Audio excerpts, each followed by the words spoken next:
नवा दिवस, ट्रम्प यांचे नवे दावे आणि त्यावरती इराण ट्रम्प यांचा करत असलेला अपमान. ट्रम्पला हे युद्ध थांबवायचंय, पण आता इराण म्हणतोय आधी आमची नुकसान भरपाई द्या. म्हणजे क्लिअर कट आहे की आम्ही जिंकलोय, तुम्ही हरलात. जिंकणाऱ्या पार्टीला पैसे द्यावे लागतील. जे या संघर्षामध्ये नुकसान झालंय त्याचा एक एक पैशाचा हिशेब इराण अमेरिकेकडे मागतोय. एवढंच नाही तर अरब देशांमध्ये अमेरिकेचे जेवढे काही बेस आहेत ते त्यांनी हटवावे अशी देखील मागणी इराणची आहे. आज दोन प्रस्तावांची चर्चा झाली. पहिला प्रस्ताव अमेरिकेकडून आला. 15 अटी त्यांनी इराणच्या समोर ठेवल्या. न्यूक्लिअर पॉवर प्लांट तुम्ही कायमचे बंद करायचे, युरेनियम एनरिचमेंट बंद करायची, रिएक्टर बंद करा, मिसाईलची रेंज तुम्हाला ठरवून दिली जाईल, त्यापेक्षा लांब पल्ल्याच्या मिसाईल तुम्ही तयार करायच्या नाहीत, हमास, हुती, हिजबुल्ला यांना जे फंडिंग केलं जातं ते बंद करायचं, अशा अनेक अटी अमेरिकेनं इराणच्या समोर ठेवल्या. एक प्रकारे इराणवरती दबाव आणण्याचा प्रयत्न केलेला आहे अमेरिकेनं. त्यावरती इराणनं अमेरिकेला फार छान उत्तर दिलेलं आहे. तुमच्या पराभवाला तुम्ही ॲग्रीमेंटच्या स्वरूपामध्ये मांडतात, तुम्ही तर सुपर पॉवर आहात, मग हे ॲग्रीमेंटबद्दल कशाला बोलताय? 48 तासांचा तुम्ही अल्टिमेटम दिला होता, मग आता मागे का हटताय? काय झालंय या मैदानात? असं अत्यंत अपमानजनक उत्तर दिले ट्रम्प यांना इराणनं. इराण म्हणतो की तुम्ही नेमकं कोणासोबत निगोशिएट करतात? स्वतःशीच तुम्ही बोलतात का? कारण इराणचं म्हणणं आहे की आम्ही काही अमेरिकेसोबत बोलत नाहीये. मग ट्रम्प नेमकं कोणाशी बोलतायत? न्यूयॉर्क टाइम्सच्या बातमीनुसार पाकिस्तानकडून, म्हणजे मध्यस्थ म्हणून पाकिस्ताननं इराणला हा प्रस्ताव दिलाय. पण इराण म्हणतो आमच्याकडे काही प्रस्ताव वगैरे आलेला नाहीये. मग यात पाकिस्तानची सुद्धा पोलखोल झालेली आहे.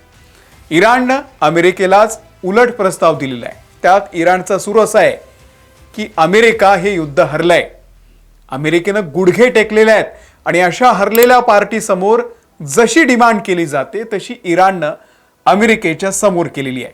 गल्फ कंट्रीज मधले US बेस पूर्ण शटडाऊन करायचे, होर्मुझमधून जायचं असेल तर ट्रान्झिट फी द्यावी लागेल, शिवाय संघर्षामध्ये इराणचं झालेलं नुकसान भरपाई सुद्धा द्यावी लागेल, अशीही मागणी इराणनं केलेली आहे.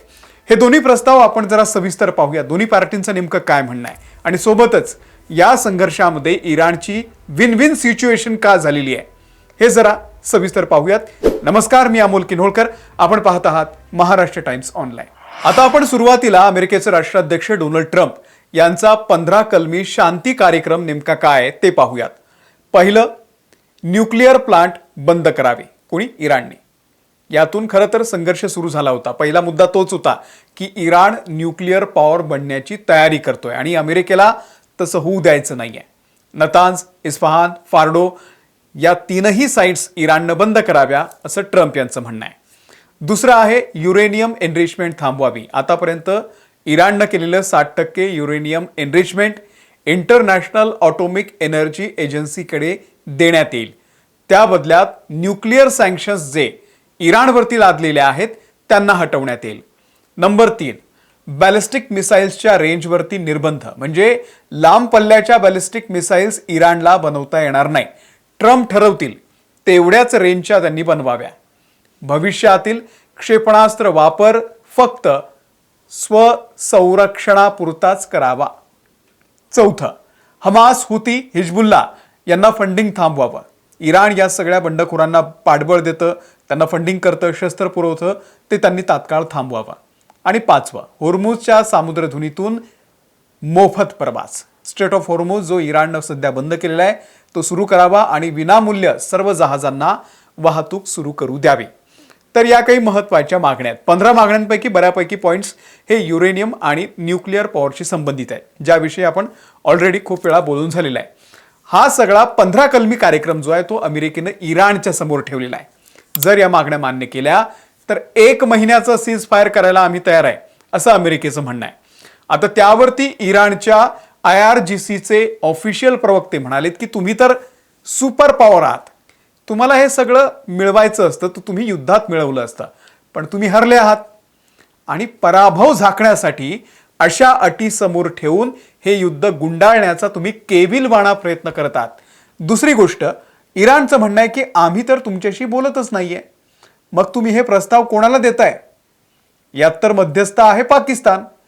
काय वाईट दिवस आलेले आहेत ट्रम्पवरती की पाकिस्तानला ते मध्यस्थ करतायत. अर्थात मध्यस्थ हा फक्त नावापुरता आहे, त्याचीही पोलखोल इराणनं केलेली आहे. आता इराणचं असं म्हणणं आहे की अमेरिकेचा पराभव झालाय, त्यांना जर हा संघर्ष थांबवायचा असेल तर आमच्या अटी आहेत त्या मान्य असतील तरच हे सगळं थांबेल. कोणकोणत्या अटी आहेत? पहिलं, अमेरिकेनं गल्फ कंट्रीजमधले, अरब देशांमधले आपले सगळे बेस हटवावे. UAE, कतर, सौदी, बहरीन सगळे बेस अमेरिकेनं बंद करावे, अशी इराणची पहिली मागणी आहे. दुसरं आहे, अमेरिका आणि इस्रायलनं इराणवरती जे हल्ले केलेले आहेत त्यात जे नुकसान झालंय त्याची भरपाई द्यावी, ही दुसरी मागणी आहे इराणची. तिसरं आहे, स्ट्रेट ऑफ होर्मुझमध्ये आता नवे नियम असतील आणि ते इराण ठरवेल. जहाजं पासिंगसाठी आता फीज आकारली जाईल, जसं इजिप्त सुएझ कालव्यामधून पैसा वसूल करते तसं. चौथा आहे, इस्रायल आणि अमेरिका इराणवरती भविष्यात कधीही हल्ले करणार नाही हे त्यांना लेखी हवंय. पाचवं, इराणवरती लावलेले सगळे सँक्शन्स हटवावे. आणि सहावं, इराण आपला मिसाईल प्रोग्राम कोणत्याही निर्बंधांशिवाय पूर्ण करणार. आता इराणच्या या अटी आणि अमेरिकेच्या त्या अटी या जर तुम्ही बघितल्या तर दोन्हीही परस्पर विरोधी आहेत. एकाही मुद्द्यावरती यांची सहमती होण्याची शक्यता नाही आहे. आता महत्त्वाचा मुद्दा हा आहे की या सगळ्यात इराण अमेरिकेपेक्षा सरस का ठरतोय? बाजी इराणच्या हातात का आहे? तर त्याची काही कारण आहेत. हे युद्ध जेवढं लांबेल तेवढा जास्त फायदा इराणचा होणार आहे, कारण दबाव अमेरिकेवरती आहे. जगात सगळीकडे ट्रम्पच्या नावानं बोंबाबोंब सुरू आहे. ट्रम्पमुळे ऑइल गॅसचे दर वाढलेले आहेत, शेअर मार्केट कोसळलेलं आहे, मिडल ईस्टमध्ये मोठं नुकसान झालेलं आहे, त्यांच्या रोजीरोटीवरती परिणाम झालाय आणि या सगळ्याचा दबाव अमेरिकेवरती आहे, ट्रम्पवरती आहे.